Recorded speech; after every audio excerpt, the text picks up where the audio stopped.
حفيظ بل كذبوا بالحق لما جاءهم فهم في أمر مريج أفلم ينظروا إلى السماء فوقهم كيف بنيناها وزيناها وما لها من فروج والأرض مددناها وألقينا فيها رواسي وأنبتنا فيها من كل زوج بهيج تبصرة وذكرى لكل عبد منيب ونزلنا من السماء ماء مباركا فأنبتنا به جنات وحب الحصيد والنخل باسقات لها طلع نضيد رزقا للعباد وأحيينا به بلدة ميتا كذلك الخروج كذبت قبلهم قوم نوح وأصحاب الرس وثمود وعاد وفرعون وإخوان لوط وأصحاب الأيكة وقوم تبع كل كذب الرسل فحق وعيد أفعينا بالخلق الأول بل هم في لبس من خلق جديد أما بعد فقد قال الله تعالى في كلامه المجيد يعلم خائنة الأعين وما تخفي الصدور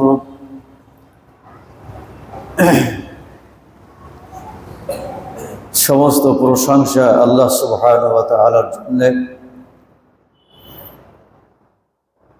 যিনি আমাদেরকে সম্মানিত মাস জিলহজের প্রথম জুম্মায় সালাতুল জুম্মা আদায়ের জন্য মসজিদে সমবেত হওয়ার তৌফিক দান করেছেন। আমরা সকলেই বলি আলহামদুলিল্লাহ। শত কোটি দরুদ ও সালাম বর্ষিত হোক প্রিয় নবী মুহাম্মদ রাসূলুল্লাহ সাল্লাল্লাহু আলাইহি ওয়াসাল্লামের উপরে, যার মাধ্যমে এই জিলহজ, এই সম্মানিত মাসে আরাফার দিনে আল্লাহ রাব্বুল আলামিন তার দ্বীন এবং নিয়ামতকে পরিপূর্ণ হওয়ার ঘোষণা দিয়েছিলেন। সেই নবীর প্রতি শত কোটি দরুদ ও সালাম বর্ষিত হোক। আল্লাহুম্মা সাল্লি আলাইহি আল্লাহুম্মা বারিক আলাইহি। সমবেত মুসল্লিবৃন্দ, গত কয়েক জুম্মা যাবৎ আমি আপনাদের সম্মুখে একটি বিষয়ে আলোচনা করার চেষ্টা করছি। সেটা হলো পাপাচারে লিপ্ত হওয়ার কারণ। কোন কোন কারণে মানুষ পাপে লিপ্ত হয়। গত 6 জুম্মায় আপনাদের সম্মুখে 6টি কারণ আমি উল্লেখ করেছি। প্রথম কারণ হিসাবে উল্লেখ করেছিলাম প্রবৃত্তির অনুসরণ। পাপাচারে লিপ্ত হওয়ার দ্বিতীয় কারণ হিসাবে উল্লেখ করেছিলাম অজ্ঞানতা বা জ্ঞানহীনতা। পাপাচারে লিপ্ত হওয়ার তৃতীয় কারণ হিসাবে উল্লেখ করেছিলাম শয়তানের প্ররোচনা। চতুর্থ কারণ উল্লেখ করেছিলাম অসৎ সঙ্গী সাথী। পঞ্চম কারণ হিসাবে উল্লেখ করেছিলাম উদাসীনতা। ষষ্ঠ কারণ হিসাবে উল্লেখ করেছিলাম দীর্ঘ আশা আকাঙ্ক্ষা। আজকে সপ্তম আরেকটি কারণ আপনাদের সম্মুখে আলোচনা করব, সেটা হলো অবৈধ দৃষ্টিপাত। মানুষ যে পাপে লিপ্ত হয়, পাপাচারে লিপ্ত হয়, তার একটি অন্যতম প্রধান কারণ হচ্ছে অবৈধ দৃষ্টিপাত। বিষয়টা আপনারা মনে রাখুন। আল্লাহ পাক তৌফিক দিলে আমি যতটুকু পারি আপনাদের সম্মুখে আলোচনা করার চেষ্টা করব। দৃষ্টি নিয়ন্ত্রণের ব্যাপারে পুরুষরা যেমন আদিষ্ট, তেমনি মহিলারা। আমাদের অনেকেরই ধারণা যে পুরুষই কেবল তার দৃষ্টি সংযত রাখবে, মহিলারা এ ব্যাপারে সেভাবে আদিষ্ট, এটা আমরা অনেকেই মনে করি না।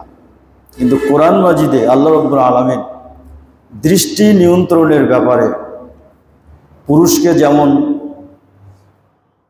আদেশ করেছেন, তেমনিভাবে মহিলাদেরকেও। কোনো যুবক যুবতীর চরিত্র নষ্ট হওয়ার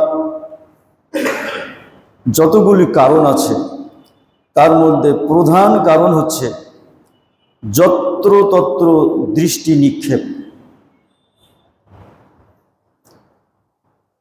এই দৃষ্টিকে নিয়ন্ত্রণে না রাখার কারণে বা যত্রতত্র দৃষ্টি নিক্ষেপের কারণে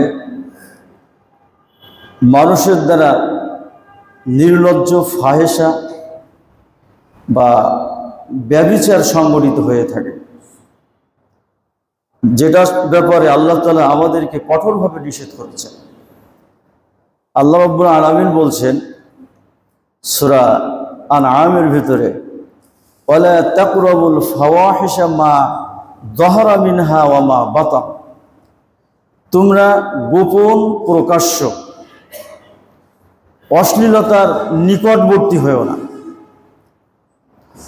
অশ্লীল কাজে লিপ্ত হওয়া তো দূরের কথা, আল্লাহ তাআলা বলছেন অশ্লীল কাজের নিকটবর্তী হয়েও না।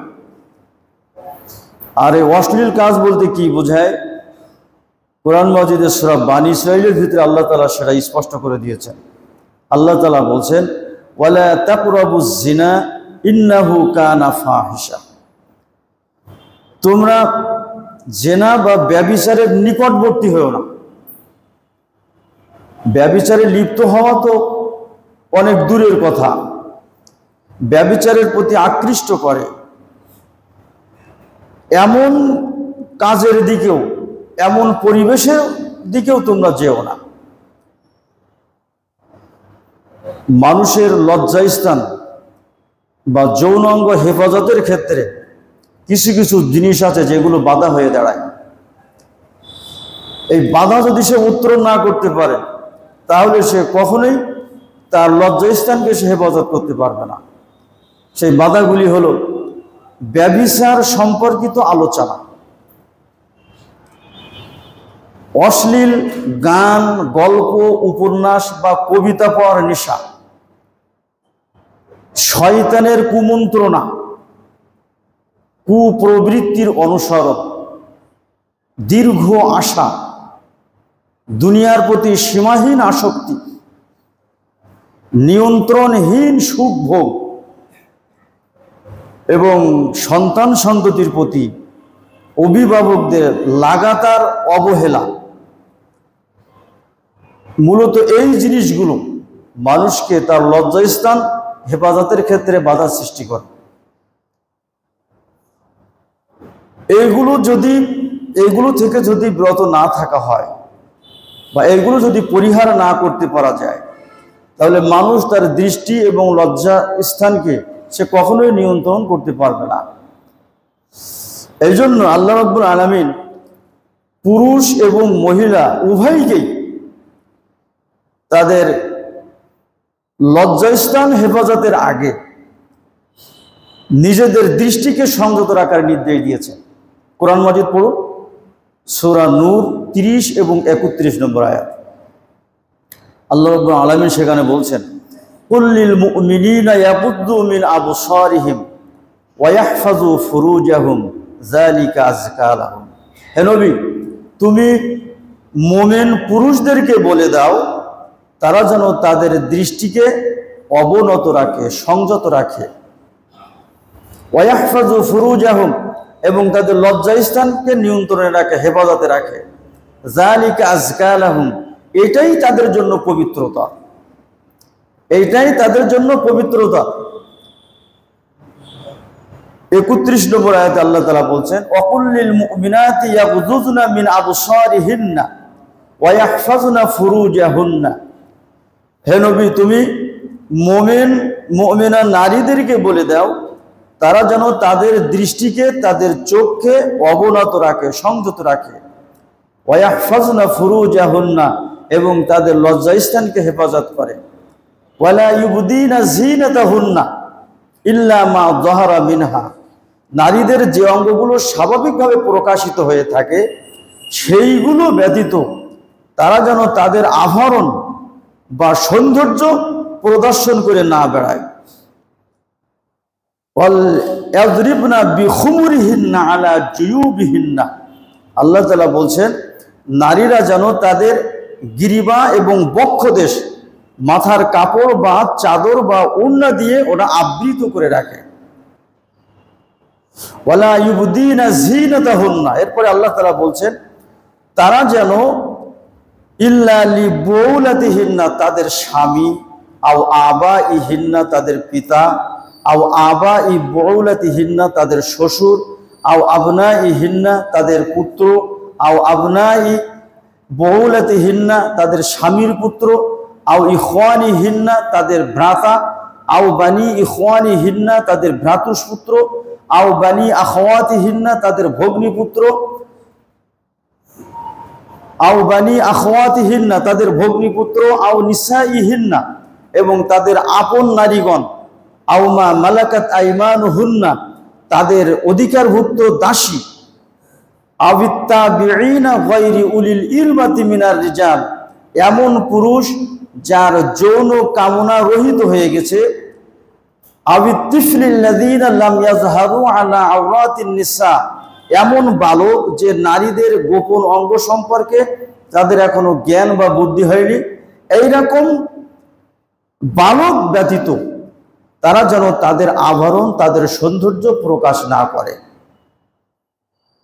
খুব গুরুত্বপূর্ণ কথা, নারীদের ক্ষেত্রে নারীরা কাদের সামনে স্বাভাবিকভাবে চলাচল করবে, এক্ষেত্রে 12 প্রকার নারী পুরুষের সম্মুখে একজন নারী স্বাভাবিকভাবে চলাচল করতে পারবে।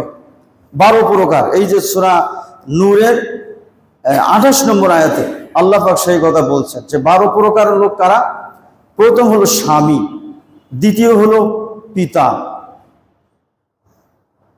প্রথম হলো স্বামী, দ্বিতীয় হলো পিতা, তৃতীয় হলো শ্বশুর, চতুর্থ হলো নিজের পুত্র, পঞ্চম হলো স্বামীর পুত্র, 6 আপন ভাই, 7 ভাইয়ের পুত্র, 8 বোনের পুত্র, আচ্ছা 9 আপন নারী যারা মহিলাদের ভিতরে যারা একান্ত আপন, 10 অধিকারভুক্ত দাসী, 11 যৌন ক্ষমতা রহিত পুরুষ, 12 অবুঝ বালক যারা মহিলাদের গোপন সৌন্দর্য সম্পর্কে তাদের জ্ঞান নেই। এই 12 প্রকার নারী পুরুষ ব্যতীত একজন নারী তার সৌন্দর্য, তার আভরণ কোথাও প্রকাশ করতে পারবে না। প্রকাশ করলে ওইটা ব্যভিচারের শামিল হবে। যে কথা বলছিলাম সূরা নূরের 27 এবং 28 নম্বর আয়াতে আল্লাহ রাব্বুল আলামিন দৃষ্টি বা চোখকে নিয়ন্ত্রণে রাখা নির্দেশ শুধু পুরুষকে দেননি, সেই সাথে নারীদেরকেও দিয়েছেন। একেবারে ইন্টিগ্রেট করে নারীরা কাদের সামনে স্বাভাবিক পোশাকে চলতে পারবে, কাদের সামনে পারবে না, এটাও আল্লাহ তাআলা নির্দিষ্ট করে দিয়েছেন। যেহেতু মহিলাদের দ্বারাই পুরুষেরা সাধারণত ব্যভিচারের দিকে আকৃষ্ট হয় বেশি, এই জন্য হাদিসে এসেছে কিয়ামতের দিন 7 শ্রেণীর মানুষের মধ্যে 7 শ্রেণীর মানুষ যারা আল্লাহর রহমতের ছায়া আশ্রয় গ্রহণ করবে, তার মধ্যে 1 শ্রেণী হচ্ছে ওই ব্যক্তি যাকে কোনো নির্জন স্থান থেকে, গোপন স্থান থেকে কোনো সুন্দরী বা সম্ভ্রান্ত পরিবারের নারী তাকে ব্যভিচারের জন্য আহ্বান করে, সে তার জবাবে বলে ইন্নী আখাফুল্লাহ, আমি আল্লাহকে ভয় করি। এই হাদিস দ্বারা বোঝা যাচ্ছে যে নারীরাই পুরুষদেরকে তাদের দিকে আকৃষ্ট করার জন্য বেশি বেশি চেষ্টা করে। এই জন্য নারীদেরকে বলে দেওয়া হয়েছে তারা কাদের সামনে স্বাভাবিকভাবে চলাচল করবে এবং কাদের সম্মুখে পর্দার সাথে চলাচল করবে। এই 12 প্রকার নারী পুরুষ ব্যতীত মহিলারা আর কারোর সম্মুখে তাদের সৌন্দর্য বা স্বাভাবিকভাবে চলাচল করবে না, পর্দার সাথে চলাচল করবে। আল্লাহ পাকের এই নির্দেশ আমাদেরকে মেনে চলতে হবে। আল্লাহ পাক মানুষের এই দৃষ্টি সম্পর্কে, চোখ সম্পর্কে, চোখের ব্যাপারে আল্লাহ পাকই ভালো জানেন। তার কারণ চোখের লুকোচুরি, চোখের চোরাচাহনি, এগুলো কিন্তু মানুষের সহজে ধরতে পারে না, আল্লাহ পাক ছাড়া আর কেউ ধরতে পারে না। এই জন্য আল্লাহ তাআলা আমাদেরকে সতর্ক করে দিয়েছেন, ইয়ালামু খায়িনাতাল আয়ুনি ওয়া মা তুখফিস সুদূর, সূরা গাফির 19 নম্বর আয়াত। আল্লাহ রাব্বুল আলামিন জানেন তাদের চোখের লুকোচুরি, তাদের চোখের চোরাচাহনি এবং তাদের অন্তরসমূহ যা কিছু লুকিয়ে রাখে, এটা একমাত্র আল্লাহই জানেন। আপনি হয়তো মনে করছেন দুনিয়ার মানুষকে ফাঁকি দিচ্ছি, আমার চোখের লুকোচুরি কেউ দেখতে পাচ্ছে না, কিন্তু আল্লাহ চক্ষুকে ফাঁকি দেওয়া যাবে না। এই জন্য চক্ষুকে নিয়ন্ত্রণে রাখার চেষ্টা করতে হবে। আল্লাহ রাব্বুল আলামিন নিজের গৃহ ব্যতীত অন্যের গৃহে বিনা অনুমতিতে প্রবেশ করতে নিষেধ করেছেন। কেন নিষেধ করেছেন? যাতে এই চোখের অপব্যবহার না হয়, যাতে এই চোখের অপব্যবহার না হয় এবং অবৈধ দৃষ্টিপাত থেকে তা সম্পূর্ণ সুরক্ষিত থাকে। এই জন্য আল্লাহ পাক এই নির্দেশ আমাদেরকে দিয়েছেন। নির্দেশটা কোথায় পাবেন? ওই সূরা নূর 27 এবং 28 নম্বর আয়াত পড়বেন। 27 এবং 28 নম্বর আয়াত পড়বেন। আল্লাহ রাব্বুল আলামিন বলছেন যে ইয়া আইয়ুহাল্লাযীনা আমানু লা তাদখুলু বুয়ুতান গায়রা বুয়ুতিকুম হাত্তা তাস্তানিসু ওয়া তুসাল্লিমু আলা আহলিহা যালিকুম খায়রুল লাকুম লাআল্লাকুম তাযাক্কারুন ফাইন লাম তাজিদু ফিহা আহাদান ফালা তাদখুলুহা হাত্তা ইউযানা লাকুম ওয়া ইন ক্বিলা লাকুম ইরজিউ ফারজিউ হুয়া আযকা লাকুম। আল্লাহ পাক বলছেন, হে ঈমানদারগণ, তোমরা নিজের গৃহ ব্যতীত অন্যের গৃহে গৃহবাসীকে সালাম না দেওয়া পর্যন্ত এবং অনুমতি প্রার্থনা না করা পর্যন্ত তোমরা অন্যের গৃহে প্রবেশ করো না। যালিকা আযকা লাহুম, এটাই তোমাদের জন্য কল্যাণকর। ফাইন লাম তাজিদু ফিহা আহাদান, যদি তোমরা গৃহে কাউকে না পাও, ফালা তাদখুলুহা, খবরদার সেই গৃহে তোমরা প্রবেশ করবে না। অর্থাৎ গৃহের ভিতর থেকে যদি কোনো সাড়া শব্দ না পাও, তাহলে সেই গৃহে তোমরা প্রবেশ করবে না। হাত্তা ইউযানা লাকুম, যতক্ষণ না গৃহের মধ্য থেকে তোমাদেরকে অনুমতি না দেওয়া হয়। ওয়া ইন ক্বিলা লাকুম ইরজিউ ফারজিউ, যদি গৃহ অভ্যন্তর থেকে তোমাদেরকে বলা হয় যে ফিরে যাও, ফারজিউ, তোমরা ফিরে আসবে। হুয়া আযকা লাকুম, এটাই হবে তোমাদের জন্য পবিত্রতা।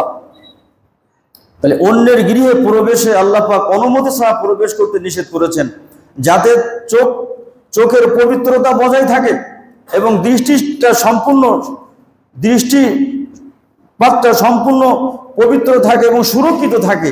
এই জন্য আল্লাহ পাক এই নির্দেশ আমাদেরকে দিয়েছেন। কোনো মানুষ যদি, কোনো ব্যক্তি যদি তার 4টে অঙ্গকে সঠিক এবং শরীয়ত সম্মতভাবে নিয়ন্ত্রণে রাখতে পারে, তাহলে সে অনেকগুলি গুনাহ, বিশেষ করে ব্যভিচার থেকে সে তার নিজেকে সুরক্ষা করতে পারবে। ঠিক তেমনি তার ধার্মিকতাও অনেক অংশে রক্ষা পাবে। সেই 4টি অঙ্গের মধ্যে অন্যতম একটি অঙ্গ হচ্ছে এই চোখ বা দৃষ্টিশক্তি।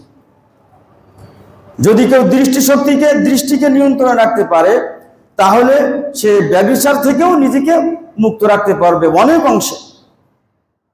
হাদিসটি আপনাদের সম্মুখে বলি। সহিহ তিরমিজি এবং মুসনাদে আহমদের ভিতরে হাদিসটি এসেছে।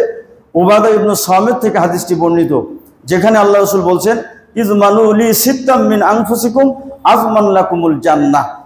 আল্লাহ রাসূল বলছেন, তোমরা তোমাদের পক্ষ থেকে আমাকে 6টি বিষয়ে জামিনদার হও। আযমান লাকুমুল জান্নাহ, আমি তোমাদের জান্নাতের জামিন হব। বলুন আলহামদুলিল্লাহ। 6টি জিনিস ভালো করে শুনুন।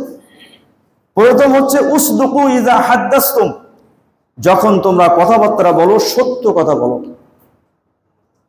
2 নম্বর হচ্ছে ওয়াউফু ইযা ওয়া'আদতুম, যখন তুমি কারোকে ওয়াদা করবে অবশ্যই তোমার ওয়াদা তুমি পালন করবে বা পূরণ করবে।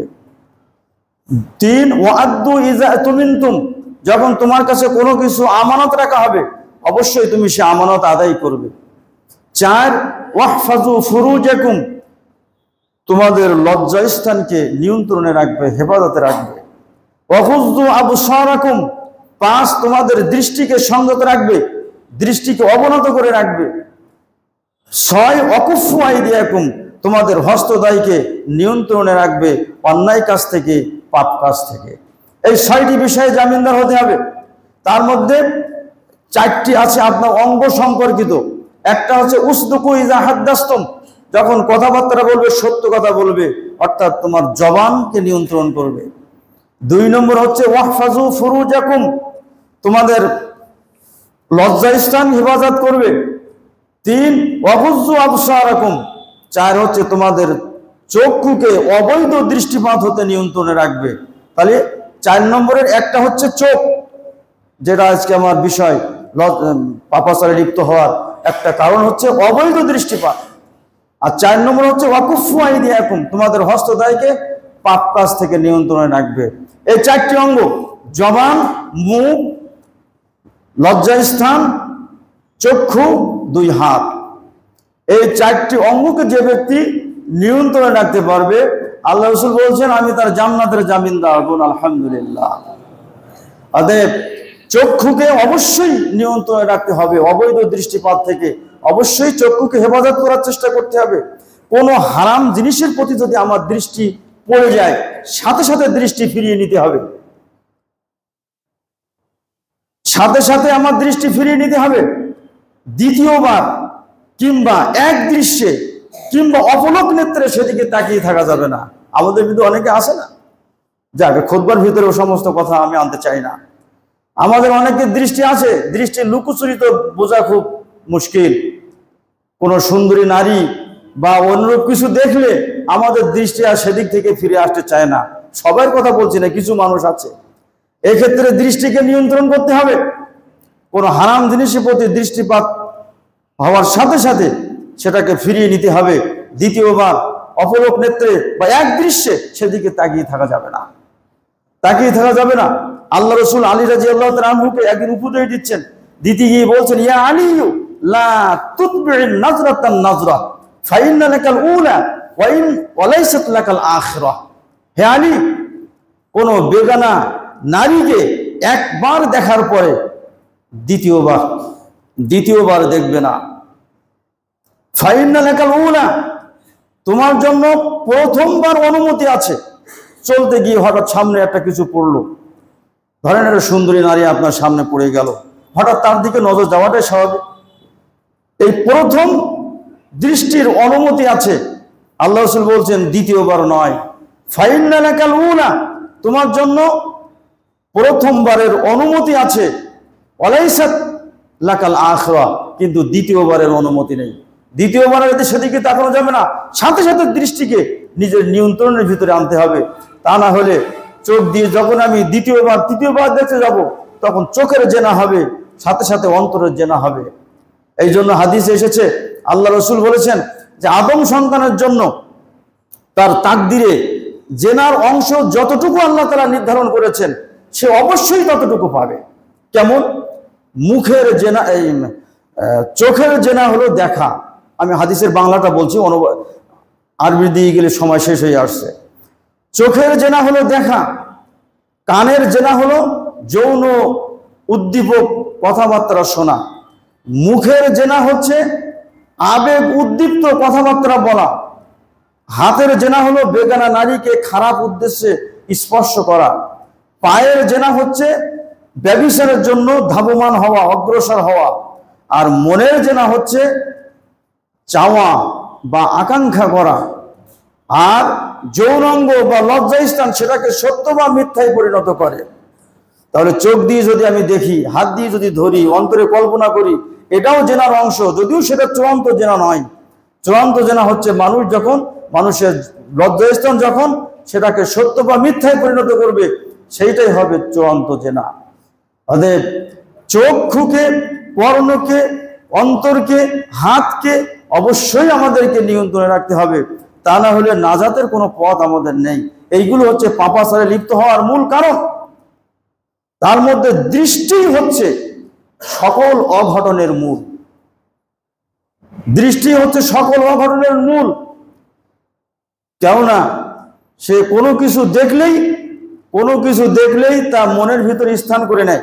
দৃষ্টি যখন কোনো কিছু দেখে সাথে সাথে ওটা মনের ভিতরে স্থান করে নেয়, ফলে তার প্রতি মনে ভাবনা তৈরি হয়।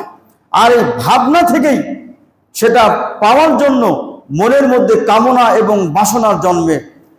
আর এই দীর্ঘদিনের কামনা বাসনা প্রতিজ্ঞার রূপ ধারণ করে, আর তখনই মানুষের দ্বারা কোনো কর্ম সংগঠিত হয়। অতএব দৃষ্টি হচ্ছে মূল। মানুষের পাপাচারে লিপ্ত হওয়ার একটি কারণ হচ্ছে এই দৃষ্টি বা চোখ। এটাকে আমরা যতক্ষণ পর্যন্ত নিয়ন্ত্রণ না করব, ততক্ষণ পর্যন্ত আমাদের ঈমান ঠিক জায়গায় স্থির থাকবে না। এই জন্য আল্লাহ রাসূল বলেছেন, ওয়াগুয্যু আবসারাকুম, তোমরা তোমাদের দৃষ্টিকে সংযত রাখো। আলোচনাটা এইটুকুই যথেষ্ট, আরো কিছু আছে, সেদিকে আর আমি যাচ্ছি না। জ্ঞানীদের জন্য এই আলোচনাটুকুই যথেষ্ট। পাপাচারে লিপ্ত হওয়ার এই যে 7টা কারণ বললাম, সর্বশেষ কারণ হলো অবৈধ দৃষ্টিপাত। আর সেই প্রসঙ্গে আমি এই কথাগুলো বললাম, এগুলো আপনারা মনে রাখুন। আর যেহেতু এটা জিলহজ মাস, জিলহজ মাসের সম্ভবত আজকে 2 তারিখ, তাই তো নাকি? জিলহজের আজ 2 তারিখ, তাহলে জিলহজের ফজিলত সম্পর্কে কিছু আলোচনা আপনাদের সম্মুখে রাখার দরকার, তা না হলে একতরফা আলোচনা হয়ে যাচ্ছে। জিলহজ মাস একটু আগেই বলেছি, কোরআনে বর্ণিত 4টি হারাম বা সম্মানিত মাসের একটি হচ্ছে এই জিলহজ মাস। হারাম মাস 4টি হচ্ছে মুহররম, রজব, যুলকাদা আর যুলহিজ্জা। মাস 4টি মুখস্থ রাখেন, মুহররম, রজব, যুলকাদা আর যুলহিজ্জা। এই 4টি হচ্ছে হারাম বা সম্মানিত মাস। এই 4টি মাসে আল্লাহ পাক বলেছেন, ফালা তাজলিমু ফিহিন্না আনফুসাকুম, তোমরা নিজেদের নফসের উপরে এই 4টি মাসে জুলুম করো না। মারামারি, কাটাকাটি, হিংসা, বিদ্বেষ, যুদ্ধ, বিগ্রহ, এগুলো আল্লাহ তাআলা এই মাসে করতে আমাদেরকে নিষেধ করেছেন এবং অন্তরটাকে পবিত্র রাখার জন্য আমাদেরকে বলেছেন। সেই হারাম 4টি মাসের একটি হচ্ছে কি মাস? এটা জিলহজ মাস। এই হারাম 4টি মাসের মধ্যে বিশেষ মর্যাদামণ্ডিত মাস হচ্ছে এই জিলহজ মাস। তার কারণ এই মাসে আমরা কি করি? মুসলমানেরা হজ করে, এই মাসে মুসলমানেরা কুরবানি করে। আমার পুরা জিলহজ মাসটা ফজিলতপূর্ণ হলেও জিলহজ মাসের প্রথম 10 দিনের ফজিলত আরো অনেক বেশি। এই জিলহজ মাসের প্রথম 10 দিনের শপথ আল্লাহ তাআলা কোরআন মাজিদে করেছেন। সূরা ফাজর পড়েন 30 নম্বর পারা, আল্লাহ তাআলা বলছেন, ওয়াল ফাজর ওয়া লায়ালিন আশ ওয়াশ শাফঈ ওয়াল ওয়াতর, শপথ ফজরের, ওয়া লায়ালিন আশ শপথ 10 রাত্রির, ওয়াশ শাফঈ শপথ জোয়ের, ওয়াল ওয়াতর শপথ বিজোড়ের। এই যে 10 রাত্রির শপথ আল্লাহ তাআলা করেছেন, এটা হচ্ছে জিলহজ মাসের এই প্রথম 10 দিন। আর জোরের যে শপথ করেছেন বিশেষভাবে কুরবানির দিন। আমরা কুরবানি করি জিলহজ মাসের ওই কত তারিখে? 10 তারিখে না? তাহলে এটা জোর হচ্ছে, জোর বলতে ওই কুরবানির দিনকে বোঝানো হয়েছে। আর ওয়াল ওয়াতর বেজোড় বলতে কোন দিন বলুন তো? আরাফার দিন। আরাফার দিনটা হজের ওই দিন, আরাফার দিনটা হচ্ছে হজের দিন। এই জন্য বেজোড় বলতে আরাফার দিনকে আল্লাহ তাআলা বুঝিয়েছেন। তাহলে জিলহজ মাসের প্রথম দশকের ফজিলতটা আল্লাহর নিকটে অনেক বেশি। এই জিলহজ মাসের আমলের ফজিলত সম্পর্কে আল্লাহ রাসূল বলেছেন, বুখারীর হাদিস, যে মা মিন আইয়ামিল আমালুস সালিহু ফিহিন্না আহাব্বু ইলাল্লাহি মিন হাযিহিল আইয়ামিল আশারাতি। আল্লাহ রাসূল বলেছেন, জিলহজ মাসের প্রথম দশকের সৎকর্মের চাইতে আল্লাহর কাছে জিলহজ মাসের প্রথম 10 দিনের নেক আমলের চাইতে আল্লাহর কাছে উত্তম আমল আর নাই। সাহাবায়ে কেরাম জিজ্ঞাসা করেন, ক্বালু ইয়া রাসূলুল্লাহ ওয়ালাল জিহাদু ফি সাবিলিল্লাহ, হে আল্লাহর রাসূল, আল্লাহর রাস্তায় জিহাদও কি নয়? আল্লাহ রাসূল বললেন, ওয়ালাল জিহাদু ফি সাবিলিল্লাহ, আল্লাহর রাস্তায় জিহাদও নয়, তবে ইল্লা রাজুলুন খরাজা বিনাফসিহি ওয়া মালিহি ফালাম ইয়ারজি' মিন যালিকা বিশাইইন, তবে ওই ব্যক্তির কথা ভিন্ন যে তার জান এবং মাল নিয়ে আল্লাহর রাস্তায় বেরিয়েছে আর ঘরে ফিরে যায়নি, অর্থাৎ আল্লাহর রাস্তায় শহীদ হয়ে গেছে, ওই ব্যক্তির কথা ভিন্ন। তাহলে জিলহজ মাসের প্রথম 10 দিনের আমলের ফজিলত সম্পর্কে জানলেন তো? জিলহজ মাসের প্রথম 10 দিনের আমলের ফজিলত অনেক বেশি। হাফেজ ইবনে হাজার আসকারী রহমতুল্লাহ আলাইহি বলছেন, জিলহজ মাসের প্রথম 10 দিনে বান্দার মৌলিক যে ইবাদতগুলো, এই ইবাদতগুলি একত্রিত হয়, যেমন সালাত, সিয়াম, দান সদকা, হজ, কুরবানি ইত্যাদি। কিন্তু অন্য মাসে এগুলো হয় না। অন্য মাসে আমরা সালাত, সিয়াম, দান সদকা করলেও আমরা হজ পাই না, অন্য মাসে সালাত, সিয়াম, দান সদকা করলেও কুরবানি আমরা পাই না। কিন্তু জিলহজ মাসের প্রথম 10 দিন এমন গুরুত্বপূর্ণ যে 10 দিনে বান্দার মৌলিক আমলগুলো একত্রিত হয়। আল্লাহ রাসূল জিলহজ মাসের প্রথম 10 দিন, প্রথম দশকে মাঝে মধ্যে সিয়াম পালন করতেন। আপনারা পারলে সিয়াম পালন করতে পারেন, যদি সেটা না হয় অন্তত জিলহজ মাসের 9 তারিখ আরাফার দিন, যেটা আরাফার দিনের সিয়ামটা সকলেই পালন করবেন। আরাফার দিনের সিয়ামের ফজিলত সম্পর্কে আল্লাহ রাসূল বলছেন, ও সিয়ামু ইয়াউমি আরাফা আহতাসিবু ওয়া সিয়ামু ইয়াউমি আরাফা আহতাসিবু আলা আল্লাহ আইয়ুকাফফিরা আস-সানাতা আল্লাতী ক্বাবলাহু ওয়াস-সানাতা আল্লাতী বা'দাহু। আল্লাহ রাসূল বলছেন যে আরাফার দিনের সিয়াম আমি আল্লাহর কাছে আশা করব এই সিয়ামটা বান্দার বিগত এবং আগত 1+1 2 বছরের সগীরা গুনাহের কাফারা হবে। বোন আলহামদুলিল্লাহ, আরাফার দিনের সিয়ামটা আপনারা সকলেই পালন করার চেষ্টা করবেন। তার কারণ এই আরাফার দিনের এই যে সিয়ামটা, এটা তারাই পালন করবে যারা আরাফার বাহিরে থাকবে। আরাফার ময়দানে যারা সমবেত হয় তাদের জন্য কিন্তু এই সিয়াম নয়, যেহেতু আরাফার ময়দানে যারা সমবেত হয় ওটা হচ্ছে তাদের ঈদের দিন, ওটা হলো তাদের ঈদের দিন। এই জন্য আরাফার ময়দানে যারা থাকবে তারা এই সিয়ামটা পালন করবে না, আরাফার বাহিরে যারা থাকবে তারাই এই সিয়ামটা পালন করবে। আমাদের জন্য ওই সিয়ামের পালন দিন হচ্ছে 8 জিলহজ, অর্থাৎ আগামী বৃহস্পতিবার আমাদের আরাফার দিনের সিয়াম পালন করতে হবে। এই সিয়ামটা আপনারা সকলেই পালন করার চেষ্টা করবেন। আল্লাহ রাসূল এটা পালন করেছেন এবং আমাদেরকে পালন করতে বলেছেন, এবং এর ফজিলতও আল্লাহ রাসূল আমাদেরকে সাথে সাথে জানিয়ে দিয়েছেন। তার কারণ ওটা এমন এক দিন যেদিন হাজিরা আরাফার ময়দানে সমবেত হয়, এবং ওইটাই হচ্ছে মূল হজ্জের দিন। ওইটা আরাফার দিনে যদি কেউ অবস্থান না করে তাহলে তার হজ হবে না। আল্লাহ রাসূল বলেছেন, আল হাজ্জু আরাফা, হজ হচ্ছে আরাফার ময়দানে অবস্থান করা। হাজিরা আরাফার ময়দানে অবস্থান করবে, আর আরাফার বাইরে যারা হজ করতে যাননি তারা ওই দিনের সম্মানে তারা সিয়াম পালন করবে। ওটা এমন এক দিন যেদিন আল্লাহ রাব্বুল আলামিন তার দ্বীনকে পরিপূর্ণতা দান করার ঘোষণা দিয়েছিলেন। কুরআন মাজিদে সূরা মায়েদা 3 নম্বর আয়াত আছে না, আল ইয়াউমা আকমালতু লাকুম দীনাকুম ওয়া আতমামতু আলাইকুম নি'মাতি ওয়া রাদিতু লাকুমুল ইসলাম দীনা। আল্লাহ তাআলা বলছেন, আজকের দিনে আমি তোমাদের জন্য তোমাদের দ্বীনকে পরিপূর্ণ করলাম এবং আমার নিয়ামতকে সম্পন্ন করলাম এবং ইসলামকে তোমাদের জন্য দ্বীন হিসাবে মনোনীত করলাম। এই আয়াতটি নাজিল হয়েছিল ওই আরাফার ময়দানে। একজন ইহুদি এসে ওমর রাদিয়াল্লাহু তাআলা আনহুকে বলছেন, আমিরুল মুমিনিন, আপনাদের কিতাবে কোরআনে এমন একটি আয়াত আছে যে আয়াতটি আপনারা তেলাওয়াত করেন। ওই আয়াতটি যদি আমাদের উপরে আমাদের কিতাবে থাকতো তাহলে আমরা ওই আয়াত নাজিলের দিনটাকে আমাদের ঈদের দিন হিসাবে ঘোষণা করতাম।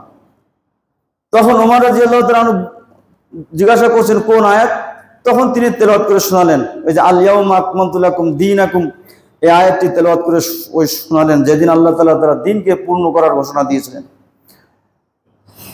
তো ওমর রাদিয়াল্লাহু তাআলা আনহু বলছেন, তুমি কি বলতে চাচ্ছ?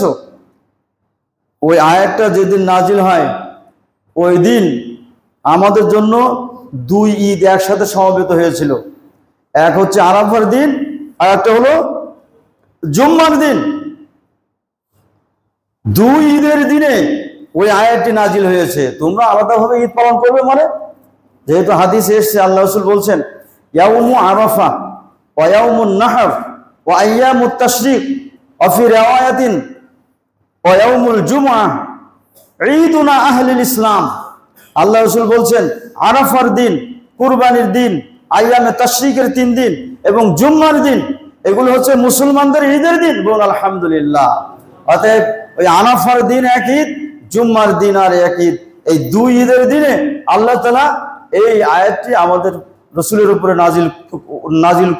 নাজিল করেছিলেন। তো যাই হোক, আরাফার দিন অত্যন্ত গুরুত্বপূর্ণ দিন। এই জিলহজ মাসে 9 তারিখ পেরিয়ে গেলে 10 তারিখে আমরা কোরবানি করব।